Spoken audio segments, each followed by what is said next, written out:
यमराज जी पहुंचे कहाँ? इंद्र के पास। इंद्र के पास पहुंचे, इंद्र से कहा, बोले ये बताओ राम के नाम की महिमा क्या है? इंद्र ने कहा, प्रभु ये तो मुझे भी मालूम नहीं है। तो अब सरकार पालकी हो गई, पालकी में इंद्र देवता लगे हैं और पीछे लगे हैं यमराज। पालकी में बैठ करके वो जा रहा है कहाँ? ब्रह्मा जी के पास।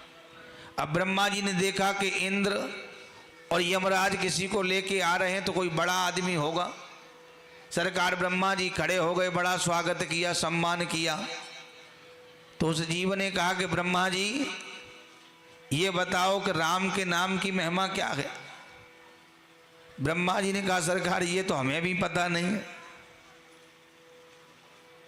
तो किसको मालूम है? तो ब्रह्मा जी ने कहा कि अपन पिता के पास चलते हैं, शंकर जी के पास। जैसे ही शंकर जी के पास पहुंचे तो भगवान शंकर ने देखा कि ब्रह्मा जी, इंद्र और यमराज। तो शंकर भगवान खड़े हो गए कि बोले कोई ना कोई तो खास है ही, कोई खास व्यक्ति है जो जिसके साथ में इतने सिक्योरिटी वाले आए हैं।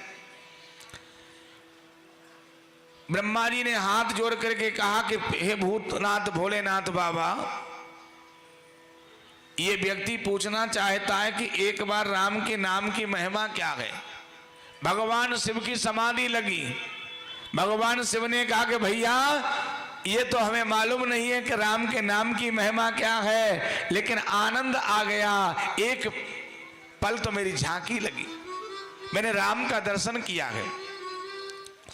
तो उस जीव ने कहा कि बाबा अब झांकी लगाना बाद में, पहले हमारे साथ हो जाओ, चलो आगे, ये नाम की महिमा कहाँ मिलेगी?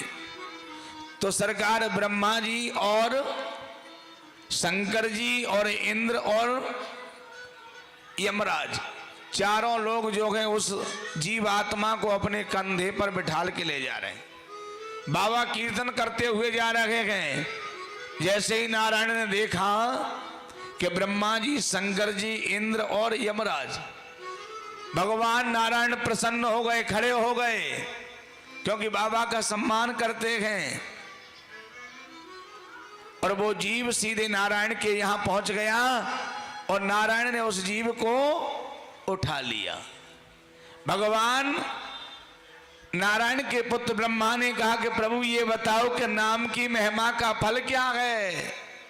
तो नारायण भगवान ने कहा कि अभी भी पूछ रहे हो कि फल क्या है?